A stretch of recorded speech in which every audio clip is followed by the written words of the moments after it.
mean, you're in a window of time where Manny Machado is 30 years of age.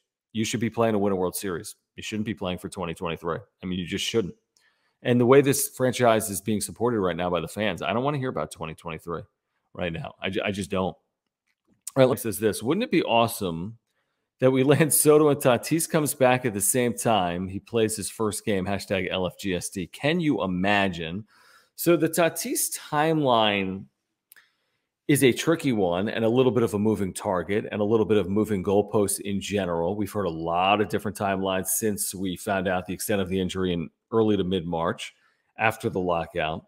I think a lot of people hoped for late June, then early July, then early August. And now I don't know if any of that is reasonable. Bob Melvin saying it's day to day. He said earlier today to the media that he could face live pitching at some point mid to late homestand. So I would put that as Monday through Thursday potentially against the Rockies. That's mid to late homestand. So maybe he faces live pitching. Maybe then he goes out on a rehab appearance, a very short one in my opinion. I'd be very surprised if it was longer than a couple of games. That's just my personal opinion because this guy's a brilliant player. And what are you going to learn from watching him 4 times in El Paso? Just to see how the wrist responds, I guess. Just his health, nothing else. So you put it all together. If you could start a rehab by next weekend, let's say a week from today or even sooner, then maybe he could come back like a week from tomorrow or Sunday against the Dodgers or a day or two after that. And that's what, August 6, 7, 8. You know, again, I've been wrong 1,000 times on this. I'm not a doctor. I don't have knowledge of the extent of what's going on. But I mean, I think we're looking maybe 6, 7, 8 is really good case. Maybe if a week later than that, possibly as well. But, you know, that's not going to be a lot of games remaining for the Padres, but they're going to need them. I mean, they're going to need them, and they could need them for the stretch run, and they could absolutely need them. I mean, they will need him in the postseason. It's Fernando Tatis Jr., generational talent. They need him. They'll absolutely need him at some point here in 2022. There's no question about it. So Michael with this super wants to know, how about getting Soto? Well, okay. Any combination of this, to be honest, would be pretty good. He says, how about getting Soto, Ohtani, the Cubs catcher, that's Wilson Contreras, and a bullpen arm? Okay, Michael, I will say this. There is a very high likelihood they do some of this. Now, what I mean by that is I think they will add to their bullpen. So that feels inevitable to some degree. I think they could trade for Wilson Contreras, although I don't know how likely it is because I think a number of teams need catching help, and I don't know if the Padres are the team that needs it to the greatest degree. I personally don't think Ohtani's moving. I just don't. So I don't think Ohtani's going anywhere. And Soto, we're all crossing our fingers. You know, I'm crossing my fingers. But, I mean, if you did one of the first 3, to be honest, Soto, Ohtani, Contreras. Now, again, there's an order there. You can argue Soto, Ohtani because one player is 2.5 years of control. The other's 1.5. We could argue that. I don't think it's overly realistic that Ohtani moves, but I've been dead wrong before, so maybe it does happen. But, I mean, Soto, Ohtani, Contreras are all, in my opinion, I mean, 2 of them are transformational. I think Contreras is a big addition. I really do. You know, you watch Wilson Contreras play, which I've done a number of times. The guy can flat out hit, and he's a slugging bat that they desperately need. Maybe not on a night like tonight, but they could desperately use it. So I don't even think it's settling. I think it's a huge upgrade to get Wilson Contreras. Now, it wouldn't feel great if the Dodgers landed Soto and you got Contreras, but if Soto stayed put or went to the American League and Ohtani stayed put and you got Contreras, I think that's pretty encouraging for Padres fans. And I think that's a really good headline piece for AJ Preller at the trade deadline if he lands Wilson Contreras. So, you know, you always want to shoot for the moon, but I do think we have to have some level of, you know, realism, or like you have to be somewhat realistic here that they could try as hard as they possibly want for Juan Soto. Mike Rizzo and the Nationals organization and their ownership have to sign off on whatever the Padres are offering. And whatever the Padres are offering, AJ Preller doesn't control what the Dodgers can offer. And he doesn't control what the Cardinals system provides. And he doesn't control if Mike Rizzo thinks the prospects in the Cardinals organization are better suited for the Nationals organization than the Padres. So you understand this. It's not as simple as willing it to existence, although we all wish it was. So I do think Soto's realistic, but I don't think any of it would be probable because there's a number of teams in on it. So even if you're down to 3 teams, and if every team had equal chance of landing him, that only gives you a 33% chance of landing him. So that's not overly probable. but it's realistic. So I think Soto's realistic. I think Contreras is realistic. I don't personally think Ohtani's realistic. And the bullpen's getting done. I mean, he's going to add in some form or fashion to his bullpen. There's no question about that.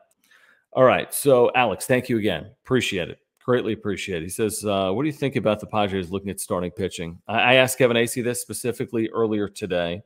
He said it was absolutely, realistic or plausible or possible. I personally am a proponent of the Padres adding starting pitching, and let me explain why. I don't think Mackenzie Gore will play a sizable role for the Padres at any point down the stretch because of his health and his ineffectiveness the last 2 months of the year. Plus, he was pitching out of the bullpen, so you go from 7 starters to 6. I think Nick Martinez has been very good out of the bullpen. I think he will remain there, I guess, unless there's an injury to your other 5. But I think he's been successful in the bullpen more so as a starter. I think they'd like to keep him there. So knowing that Gore, question mark, Martinez, you like the role he's currently in, and then Sean Manaea has been ineffective for a month, he's taken one of the biggest steps back in baseball over the last month as a starting pitcher. So you have that. Now, Musgrove has not been as good recently as he was the first 3 months of the year. Now, Snell's pitching better than he was the first 3 months of the year. I think Darvish has obviously been excellent for this team, and Clevenger has been very good. But Clevenger off Tommy John. What did I say earlier about the starting pitching? Yeah, Clevenger off Tommy John, and Manaea is a little bit of a question mark for me right now. Like, is he going to be able to hold up here and pitch effectively for 162? The point is this: you can never have too much starting pitching. It's an adage. It's true. It's stupid. But it's true. You can never have too much, and I don't think you should rule it out. And I don't think it would be a poor decision to address it. Now, you might say, is it their number one priority? And you might say, well, hold on, John. The starting pitching is carried away. Exactly. So if the deadline passes and you have a situation in your rotation, or the rotation is carried away, not the bullpen. If you have a situation in rotation after the deadline, remember last year they had was it a Chris Paddock injury the day of the deadline?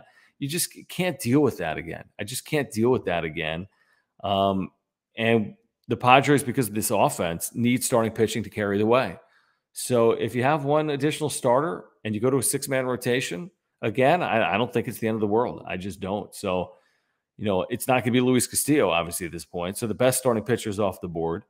There are others that would be available and are available right now. I don't have the names in front of me. We've talked about a few of them over the last week or two. But, I think it's a good strategy, to be honest with you. I really do. Again, I don't know if it's the first area I'm going to right now if I'm AJ Preller, if it's my first upgrade. But I'd consider it, and I'd consider it heavily right now based on what happened last year where, it was just an absolute, abject failure down the stretch. They just didn't have starting pitching. And we could pretend like Jace Tingler was a bad manager, and we can say he didn't communicate well. And all that could be true. But what's also true is Vince Velasquez and Jake Arrieta pitched a lot of games for the Padres down the stretch, and that made no sense at all. And the Padres should never have been put in that position by their general manager, in my opinion. So he says Mariners getting Castillo takes the Mariners out, but keeps the Dodgers in it for Soto because they wanted Castillo as well.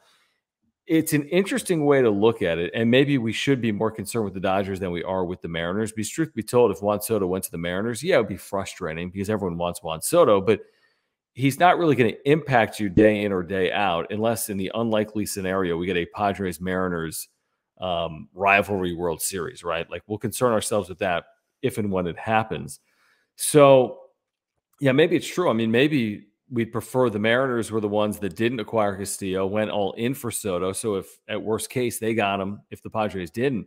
But by landing Castillo and giving up 3 of their top 10 prospects, and I want to say prospects 1 and 2 or 1 and 3 in their organization, depending on who you ask or what publication you're looking at, does that make the Dodgers even more on the prowl than they were even 6 hours ago? It's a possibility. I still think the Dodgers need starting pitching. In fact, I know they do. I think both the Mariners and the Dodgers need starting pitching more than San Diego. Now, whatever starting pitching that the Dodgers get is not going to cost them prospects 1, 2, and 9 in their organization. He's just not going to be Luis Castillo. So they could probably deal for a starter. Not probably. They could. They could deal for a starter, of course, and also deal for Juan Soto. So it's a very good observation, Michael. It really is. And it is concerning. And we've seen this play out before, the whole Charlie Brown analogy where Lucy pulls the football away right before Charlie's going to kick it. Happened last year with Ken Rosenthal even tweeting about the Padres landing Max Scherzer. So I'm wary is the best way to put it. I am. Am I concerned about the Dodgers potentially landing Juan Soto? How could you not be? If you are a Padres fan, how could you not be concerned about the Dodgers? A, their ability to take on payroll. B, their prospect capital. C, this is what they do. They add to good teams. They've done this for a decade straight. Now, they don't win a lot of World Series. I mean, they won a 60-game World Series for whatever that's worth. But, it's hard to fault, or it's hard to say that, well, they don't do anything at deadline. I mean, that's just flat out wrong. I mean, they've been as active as any team at deadlines over the last handful of years. And hopefully the Padres can hold them off. What's going to be hard here is whoever wins the Soto sweepstakes, if it is either the Padres or the Dodgers, the winner is going to have to pay significantly, because they're going to play the two sides against each other, and it's like an auction. It's like an auction comes down to two potential bidders, and you keep seeing the thing go up and up and up. And I could see that happening. And you got to put in an additional prospect to beat the Dodgers offer. And at one point you say to yourself, is this even worth it? But I think from the Padres perspective, it's worth it. That's how I feel. So I'm all in. I'm all in on Juan Soto. But again, I don't want to have the air taken out of the balloon in the clubhouse if they don't land him, because we have to be honest with ourselves that there's a scenario where they do not land him, So thank you, Michael, for the super. Thank you, Michael Yench, for this super as well. Thank you guys for hanging out in the chat. Again, if you want to make sure I get your comment, you can use that super button by clicking the $sign down below in the chat. So Michael says, Dodgers need starting pitching. They don't have the depth like we do. And I do think that's accurate. I really do, Michael. I think if there is a key area where the Padres stack up well with the Dodgers, it would be in their starting rotation. Obviously, Dodgers team ERA has been very good this year. Their bullpen, by and large, has been very good. Their lineup is better, in my opinion, than the Padres. Now, would that change with Tatis and Soto? Yeah, it very well could. It very well could. Are the Padres close to even footing if you have Tatis and Machado healthy and Soto in the same lineup and you're playing the Dodgers? I mean, yeah. I mean, there are, you'd like your chances, or you would take your chances in that hypothetical or that scenario with a healthy rotation and that lineup. Again, the difference between 2020 and now is they had no rotation in 2020, and now they do. And also the difference between 2020 and now in this Soto hypothetical is if you land them, you've put one of the game's best hitters in your lineup. So do I think the Dodgers would be favored over the Padres in a 5-game series in the NLDS? Yes, because that's how money works. It's an LA franchise. They've been in World Series and they've won them. They have the upper hand on the Padres, but I don't think it would be overly significant, the odds would be in the favor of the Dodgers. And I also don't think it would be impossible to envision the Padres winning that series. I mean, I really don't. And I thought 2020, the series was a lot closer than people think it was. If you gave the Padres, I always say this, Lamet when he was healthy in 2020 and Clevenger when he was healthy in 2020, and you took away two starters from the Dodgers that year, like Buehler and Kershaw, then tell me the series wouldn't have been different. But that's what happened. Padres were without their best two starters. Dodgers weren't, and the Dodgers swept the series.